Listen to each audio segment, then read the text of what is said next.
Let's roll the intro.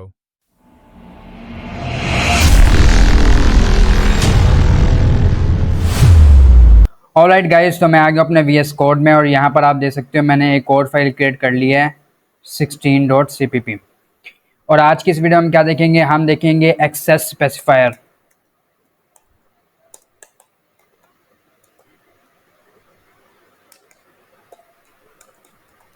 Access specifiers, okay.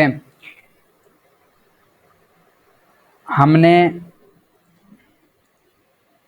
3 तरह के access specifier पढ़े। एक तो है प्राइवेट, दूसरा है पब्लिक, ये हमने पढ़ लिया, और तीसरा क्या होता है, प्रोटेक्टेड।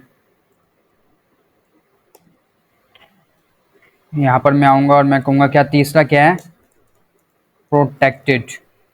हमने इन्हें तो लर्न कर लिया कि प्राइवेट क्या होता है, कि प्राइवेट को हम सिर्फ उसी क्लास में एक्सेस कर सकते हैं जहाँ पर वो डिक्लेयर हैं, उसके बाहर यानी जो स्कोप है, स्कोप के बाहर हम प्राइवेट को एक्सेस नहीं कर सकते हैं। पब्लिक का ये था कि हम इसे कहीं भी एक्सेस कर सकते हैं, फंक्शन के जिस क्लास में वो डिक्लेयर है उसके बाहर कहीं भी एक्सेस कर सकते हैं। और प्रोटेक्टेड क्या होता है, प्रोटेक्टेड ये प्राइवेट की तरह ही होता है बिल्कुल। जैसे हम प्राइवेट को क्लास के बाहर कहीं मेन फंक्शन में जिस तरह हम एक्सेस नहीं कर सकते, इस तरह प्रोटेक्टेड को भी हम एक्सेस नहीं कर सकते हैं, मगर प्रोटेक्टेड को हम इनहेरिट क्लास में एक्सेस कर सकते हैं। यानी जो क्लास हम इनहेरिट करवाते हैं ना बेस क्लास से, तो उसके अंदर हम इसको एक्सेस कर सकते हैं। इसमें और इसमें सिर्फ ये फ़र्क है। अब मैं यहाँ पर आता हूँ और हम करके देखते हैं। मैंने लिखा क्लास और मैंने फॉर एग्जांपल ए के नाम से क्लास बनाई, और यहाँ पर मैंने क्या किया, प्राइवेट इंट एक्स, ओके। और अब मैं यहाँ पर आकर क्या करता हूँ, यहाँ पर आकर मैं ऑब्जेक्ट क्रिएट करता हूँ। मैंने स्मॉल ए क्रिएट किया और मैं क्या करूँगा, अब A dot X is equal to, मैंने अगर 10 किया तो क्या होगा, ये यहीं पर मुझे एरर दे रहा है। क्या दे रहा है कि declare eight line is inaccessible. क्यों इनएक्सेसिबल है, क्योंकि वो हमने प्राइवेट किया हुआ है भाई, ओके। मैं से क्या करता हूँ, पब्लिक कर देता हूँ। अब आप देखोगे कि एरर रिमूव हो जाएगा, और मैं अगर इसे प्रिंट भी करवाऊँ यहाँ पर आकर ए डॉट एक्स, तो ये चलेगा काम, ठीक है। सेव करते हैं और रन करते हैं, और देखो 10 आ गया हमारे पास। अच्छा, अब मैं क्या करता हूँ, पब्लिक को हटा के मैं लिखता हूँ प्रोटेक्टेड, ये लिखा मैंने। और अब देखना अभी भी क्या, अभी भी देखो ये एरर दे रहा है। क्या कह रहा है, इनएक्सेसिबल, इससे भी आप भाई एक्सेस नहीं कर सकते हो। तो अब हमें क्या करना, अब हम क्या करें, तो इसके लिए हम क्या करेंगे, मैं यहाँ पर आऊँगा और मैं एक और क्लास बनाता हूँ, बी के नाम से मैंने क्लास बना ली है, ठीक है। और यहाँ पर आकर मैं पब्लिकली एक फंक्शन बनाता हूँ, और यहाँ पर आकर मैं एक फंक्शन क्रिएट किया, और इस फंक्शन के अंदर मैं x को कुछ वैल्यू देता हूँ, फॉर एग्जांपल 10 दे दी मैंने। और यहाँ पर मैं प्रिंट भी करवा देता हूँ x। और अब क्या करता हूँ, इन्हें हटाकर a डॉट शो को कॉल कर देता हूँ,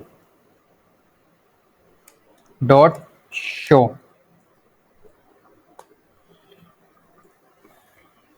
तो इसने एरर दिया। हमें फर्स्ट ऑफ ऑल तो हमें इसका पहले क्या करना पड़ेगा, इनहेरिट करवाना पड़ेगा। तो मैंने पब्लिकली से इनहेरिट करवा लिया, और यहाँ पर हम क्या लिखते हैं, क्लास का नेम, जिससे हमें इनहेरिट करवाना उसका नेम लिखते हैं, ओके। ये हम पढ़ चुके हैं प्रीवियस लेक्चर में। और यहाँ पर आकर टर्मिनेटर ऑपरेटर भी लगाएंगे, और एक और काम ये करेंगे कि अब ए का ऑब्जेक्ट बनाने की बजाय हम बी का बनाएंगे। यहाँ पर बी कर लेते हैं, और इसको भी मैं बी कर लेता हूँ, ओके। अब आप देख सकते हो ए क्लास बनाई है, ये बेस क्लास है और ये ड्राइव क्लास है, ओके। बी क्लास को हम किससे इनहेरिट करवा रहे हैं, ए से इनहेरिट करवा रहे हैं। और फिर आए क्या कर रहे हैं, बी का ऑब्जेक्ट बनाया और शो फंक्शन को कॉल किया।